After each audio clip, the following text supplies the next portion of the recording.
आज दोस्तों आप लोगों के सामने बहुत ही ज्ञानवर्धक पारिवारिक कहानी, गौतम बुद्ध की बहुत प्रसिद्ध कहानी आप लोगों से शेयर करने वाले हैं। एक समय की बात है, एक गांव में दोस्तों एक परिवार रहता था। उस परिवार में 4 भाई थे।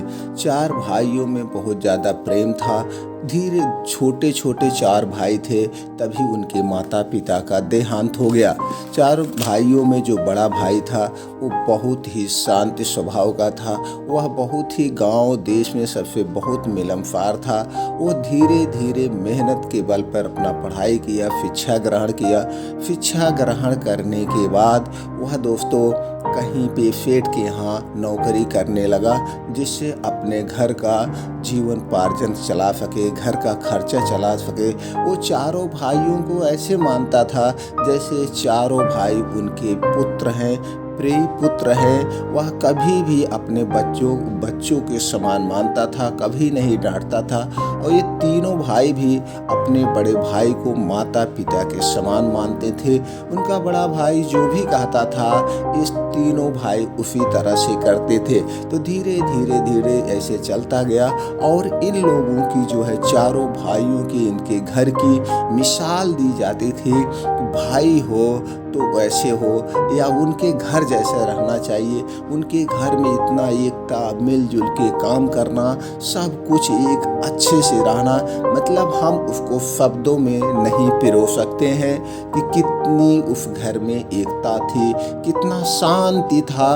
और जहाँ पे घर में शांति होती है उस घर में लक्ष्मी का वास होता है। जिस घर में दाजा रेसी होती है, कटाकट होती है, उस घर में कभी लक्ष्मी का वास नहीं होता है। उनके द्वार, उनका घर थोड़ा सा बड़ा था, द्वार भी बहुत बड़ा था, पेड़ पौधे बहुत ज़्यादा थे, चिड़ियों का वास होता था। और गांव के लोग भी वहां जाकर आराम से घंटे 2 घंटे बैठते थे, सुकून की ज़िंदगी बिताते थे। वहाँ पे पफ पक्षी हमेशा रहते थे। ये चारों भाई कभी किसी पफ पक्षी का, जानवरों का भी नुकसान नहीं करते थे। मतलब ऐसे स्वर्ग, वो एक तो स्वर्ग ऊपर है, दूसरा स्वर्ग जैसा वो घर था। हम उसकी जो है वर्णन शब्दों में नहीं कर सकते दोस्तों, इतना था। धीरे धीरे समय बीतता गया, चारों भाई बड़े होते गए। अब समय आ गया भाइयों की शादी का। तो चारों भाइयों में जो सबसे बड़ा भाई थे उनकी शादी होती है। शादी बड़े धूमधाम से की जाती है, चारों भाई बड़े खुश हैं। शादी होती है, गांव के सब लोग जाते हैं और शादी में शामिल होते हैं। इतना आनंदमय शादी होता है। और वो जो बहू आती है, बड़े भाई की औरत जो आती है, वो भी को बड़े भाई ने उसको बता दिया कि देखो ये तीनों जो मेरे भाई हैं, ये समझ लो तुम्हारे पुत्र के समान हैं। इनको कभी कोई कष्ट नहीं होना चाहिए, इनको कभी एहसास नहीं होना चाहिए कि इनकी माता और पिता नहीं है। हम ही दोनों इनके माता पिता हैं। तुमको इसको पालन करना है, मेरी सेवा करना या न करना, लेकिन इन तीनों भाइयों की तुम्हें अच्छे से सेवा करना है, जिससे इन्हें कभी सपने में भी एहसास नहीं होना चाहिए कि इनके माता पिता नहीं हैं। हाँ, जैसा कि उसने कहा, उनकी पत्नी ने वैसा ही किया। कभी ये नहीं एहसास होने देते थे कि हम तुम्हारे माँ बाप नहीं हैं। हमेशा उनके साथ खेलना, उठना, बैठना। धीरे धीरे सब लोग भी, अरे भैया ये तो बड़े भाई जैसे था, उनकी पत्नी भी ऐसे आ गई है, अरे सबके घर में ऐसे ही बहू आना चाहिए। उस बहू का भी गुणगान होने लगा। धीरे धीरे समय चलता गया, सारी मिसाल एक कायम रही। अब जैसे कहा जाता है, जहाँ पे बहुत सारी खुशियाँ होती हैं वहाँ पे लक्ष्मी का वास होता है। धीरे धीरे और भाई बड़े होने लगे, धीरे धीरे सब लोग काम करने लगे, कहीं कुछ मेहनत करके इतना पैसा एकत्रित करने लगे, घर बार सब कुछ इनका सही से चलने लगा। अब धीरे धीरे शादी ब्याह सब बच्चों का हो गया। इनके चारों भाइयों की शादी हो गई। सारे सब लोग घर पे बहुएं आने लगी। जैसे कहा जाता है कि जब जिस घर में हो कहीं किसी के नज़र न लग जाए, वैसे हुआ जब इनके घर में तीसरी बहू का प्रवेश हुआ। दूसरी बहू तक तो सब ठीक ठाक चल रहा था। अब परिवार धीरे धीरे बड़ा हो रहा था। अब पूरे परिवार को बड़ा भाई कहाँ देखभाल करता, गांव में जैसे पहले भी होता था, आज भी होता है। सब बड़े लोगों का सम्मान होता है। छोटे लोग बहुएं बड़े लोगों के सामने नहीं आती थी।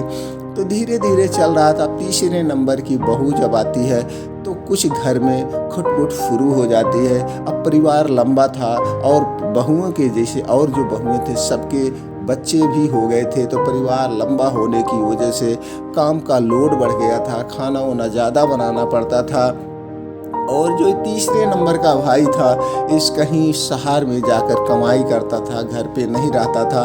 1 साल 1.5 साल 2 साल पे घर पे आते थे। सब भाइयों की एकता बरकरार थी। अब इस पे किसी की नज़र लग गई। क्या हो गया ये ऊपर वाला ही जानता है। बस छोटी जो तीसरे नंबर की बहू थी वो कुछ जो है दोस्तों दुष्ट टाइप की थी। अब ये शाम को जब खाना बनाना होता था तब इसके जो है नखरे शुरू होने लगे।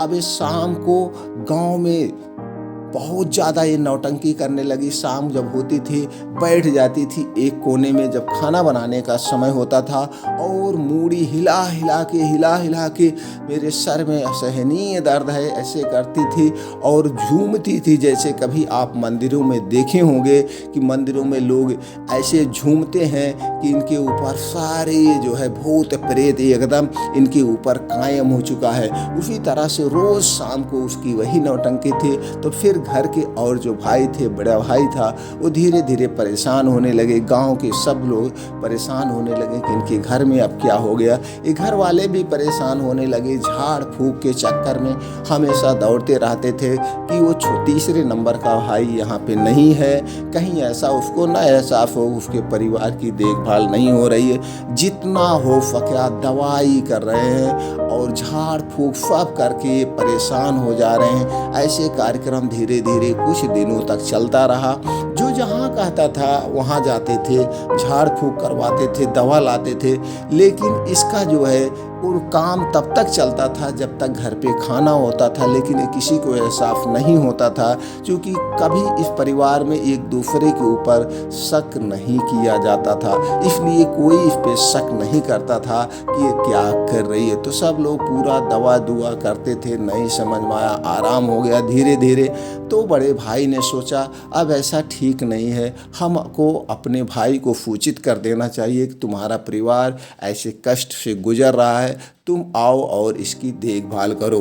तो उस भाई को सूचित किया जाता है और वो फिर शहर से आता है, देखता है कि ऐसे ऐसे कार्यक्रम हो रहा है। मेरे घर में जहाँ सुख शांति रहती थी रोज़ शाम को ये डिस्टर्ब हो जाता है। पूरा सब उसी में उलझन में रहते थे, सब टेंशन में रहते थे।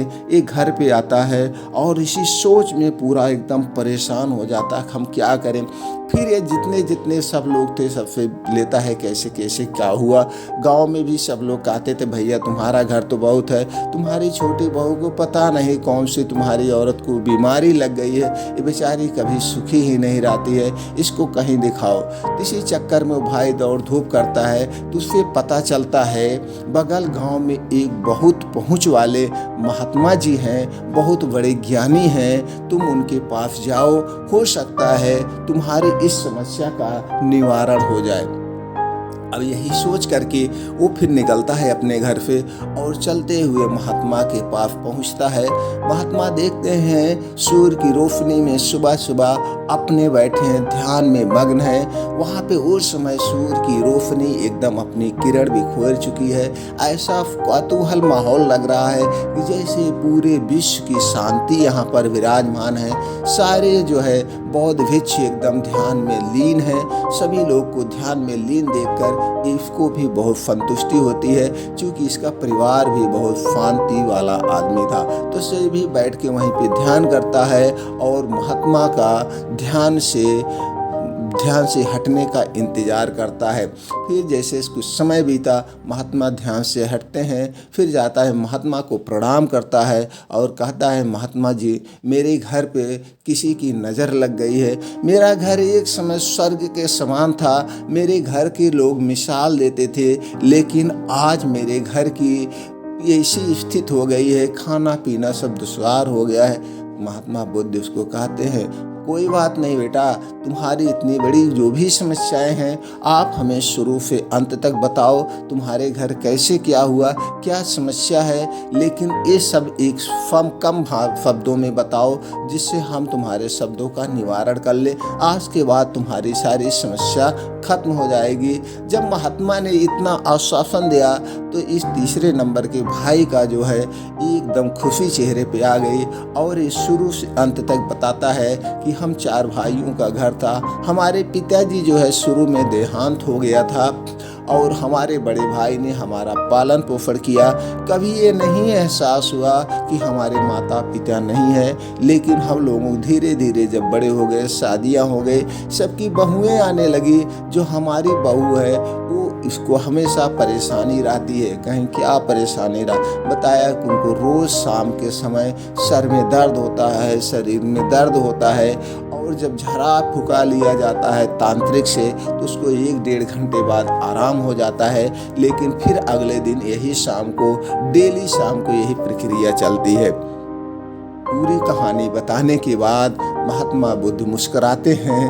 तो महात्मा बुद्ध जब मुस्कुराते हैं तो सोचता है भगवान मुस्कुरा क्यों रहे हैं, हम इनको अपनी परेशानी कहें। बेटा, तुम्हारी परेशानी का सिर्फ एक ही निवारण है, कोई परेशानी नहीं है, ये तुम्हारी परेशानी दूर हो जाएगी। लेकिन मैं एक तुमको मंत्र बताता हूँ, मैं तुम्हें एक भभूत फूंक के दूंगा और सब खत्म हो जाएगा। लेकिन उससे पहले तुम्हें हमें एक वचन देना होगा, तुम उन वचनों का पालन करोगे जैसे तुम देखने में लग रहे हो। मैं सारी समस्या का निवारण आपको बताता हूँ, उसके बाद मैं आपको क्या करना है, पहले तुम वचन दो।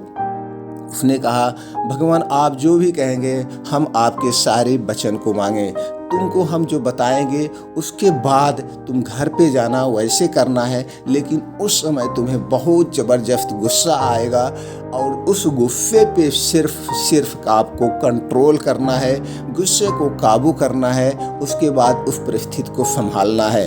कहन भगवान मैं गुस्सा नहीं करूँगा, आपके मैं आशीर्वाद आपका अपने साथ लेके जाऊंगा और कोई गुस्सा नहीं करूंगा, मैं इस बात को रखूंगा। तो कहें ठीक है, वो तो समस्या मैं अभी आपका 1 मिनट में दूर कर देता हूँ, लेकिन वो समस्या खत्म होने के बाद तुम मेरे पास फिर मत आना। मैं आज आपको कुछ ऐसे उपाय बता रहा हूँ जो करने से तुम्हारे घर में आज के बाद फिर से धन का वास होगा, लक्ष्मी का वास होगा। तुम्हारे घर के आज के बाद फिर से तुलना की जाएगी स्वर्ग जैसे और तुम्हारा घर पहले की तरह स्वर्ग बन जाएगा। उसके लिए तुम्हें कुछ बातों का ध्यान रखना होगा। पहली बात, तुम लोग सब जाकर के घर में रोज शाम को एक साथ खाना खाओ। अगर एक साथ घर में खाना खाया जाता है तो उससे घर में जो है प्रेम व्यवहार बनता है, सबका एक दूसरे के प्रति लगाव आता है। जब आपके एक दूसरे के प्रति लगाव आएगा तो लोगों अपना खुल के सब बातें कहेंगे। और दूसरी बात, रोज़ शाम को सब लोग एक साथ जब खाना खा लेना, उसके बाद एक साथ बैठना पूरा परिवार, चाहे जितनी भी बड़ी लंबी बात हो, और वहाँ पे आप में से या कोई घर का एक मुखिया कहेगा कि यहाँ पे सब इस समय जो है ना तो कोई भाई है ना तो कोई बड़ी बहू छोटी बहू है, यहाँ पे सब एक छोटे हैं, सिर्फ और सिर्फ हमारे परमात्मा हमारा बड़ा भाई है और हम लोग सब यहाँ पे एक मित्र हैं। क्योंकि जैसे सब लोग जानते हैं मित्र किसी से कोई बात नहीं छुपाता है, तो यहाँ पे सब लोग एक साथ बैठेंगे और यहाँ पे सब लोग 1 घंटे के लिए मित्र बन जाएंगे और इस मित्रता में सबको अपने दिल की बात कहना है। और यहाँ पे जो बहुएं दूसरे घर से आई, ये बहुएं नहीं है, इस घर की बेटी हैं और ये बेटियों का फर्ज है कि अपने माता पिता, और हम लोग आपके उतने देर के लिए माता पिता हैं और आप लोग खुल के अपनी बात बताओगी क्या क्या आपको परेशानी है और उस जिसको भी जो परेशानी है उस परेशानी का निवारण किया जाएगा। और जो छोटे बच्चे हैं वो भी समझ लो इतने समय सब अपने जो है मित्र हैं, जिसको भी जो भी समस्या हो वो समस्याएं अपनी सब बताएंगे और उस समस्या का निवारण किया जाएगा। खुल के बताना है। और घर में जो बड़े लोग हैं वो भी ये नहीं सोचेंगे कि ये हमारे घर की बहू है, दूसरे घर से आई है, ये हमारे घर की बेटी है। क्योंकि उतनी देर वो दूसरे घर की बेटी थी, उसके माता पिता भाई बहन दूसरे थे, लेकिन जब शादी होके आ गई अपने घर पे तो यहाँ की बेटी हो गई, यहाँ पे बहन हो गई, जो जिसका पद जैसे है उसी हिसाब से हो गया, ये बहू नहीं है। और इस बहू का भी कर्तव्य है कि ये जो हमारे बड़े लोग हैं या हमारे माता पिता हैं, जो छोटे बच्चे हैं, हमारे बच्चे हैं, हमारे भाई हैं, हमारे बहन हैं, तो जैसे हम अपने घर में अपने माता पिता का आदर करते थे, अपने भाइयों का आदर करते थे, वैसे ही हम यहाँ पे वही प्रक्रिया अपनाएंगे, सबको वही सम्मान देंगे, तो घर में कोई कलह नहीं होगा। ये सारी चीज़ें रोज़ शाम को खाना खाने के बाद आपको करना है और इसका पालन करना है। ये सबका कर्तव्य अलग अलग बता देना, फिर तुम्हारे घर में वही लौट आएगी। और ये बता देना, जब भी किसी को कोई समस्या हो वो अपनी समस्या बता सकता है, घर के साथ शेयर कर सकता है, जिससे उस समस्या का निवारण किया जाए। और तुम लोगों का भी एक कर्तव्य है, जितने भी आदमी लोग हो सबको अपना अपना, ये नहीं कि अपने परिवार का अलग कपड़ा लाओ, दूसरे परिवार का अलग कपड़ा लाओ, एक लोग इसके लिए एक समान लाओ और एक समान निगाह से सबको देखो, सब कुछ बराबरी में दिखावा करो। अलग अलग कोई कुछ नहीं करेगा तो तुम्हारा घर पहले की तरह फिर स्वर्ग हो जाएगा। ये 4-5 बातों का तुम अपने घर पे ध्यान रखना और इसका पालन करना।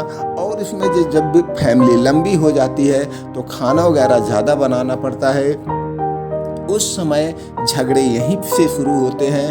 और उसके बाद तुम लोग अपना मिल बांट के सारा काम करना, कोई खाना बनाना, कोई चावल बनाना, कोई दाल बनाना, यानी कि सारे काम घर के मिलजुल के करना है, तो तुम्हारे घर पहले की तरह फिर आ जाएगा। ये सारी चीज़ें पहले तुम समझ लो और उसके बाद अब मैं तुमको वो मंत्र बताने जा रहा हूँ जो तुम्हारे घर में कलह का मूल कारण है, जो तुम्हारे घर का मुख्य कलेश है, जो तुम्हारे घर में मुख्य कला है। ये सब जब चीज़ें हो जाए तुम जाना और फिर उसके बाद अपनी औरत को अकेले में समझाना कि देखो ये हमारे माता पिता हैं, जान लो ये हमारे भाई नहीं हैं, ये हमारी भाभी नहीं है, इन्हीं लोगों ने, हम बहुत छोटे छोटे थे तो इन्हीं लोगों ने पालन पोषण किया है, इसलिए तुमको भी इनका सम्मान करना है। और जो इनके भी बच्चे, सारे बच्चे अपने बच्चे को मानना, ये सब चीज़ें तुमको भी उसको गाइड करना है, उसको समझाना है। अब तुमको मैं वो मंत्र बता रहा हूँ और ये छोटा सा एक भभूत दे रहा हूँ। कोई भभूत नहीं है,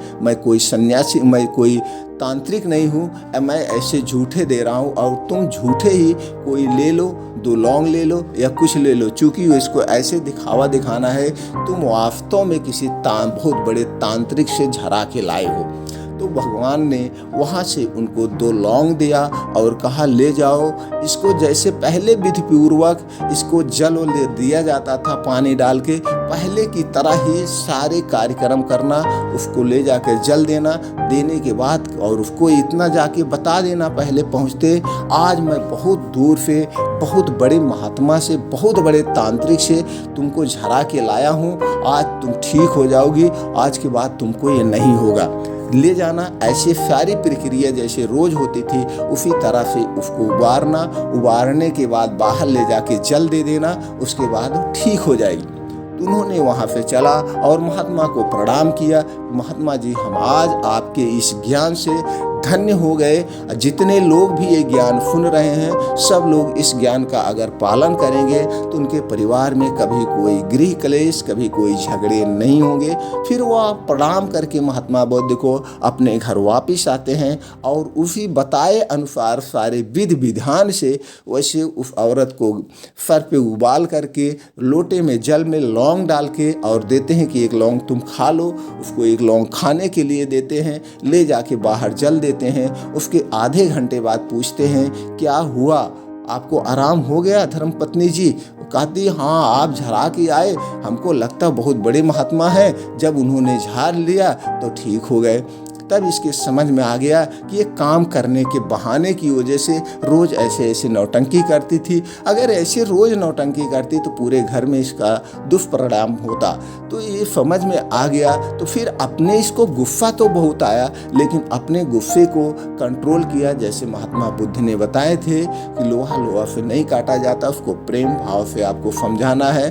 तो इसने अपने गुस्से के कंट्रोल किया। उसने कहा ठीक है, अब तुम ठीक हो गई हो, कभी हम तुमको ले चलेंगे महात्मा के पास और वहाँ ले चल के आपको कुछ शिक्षा ग्रहण कराएंगे और उनसे आपको ऐसा मंत्र दिलवा देंगे, तुमको कभी कोई भूत प्रेत तुम्हारे पास आएगा ही नहीं।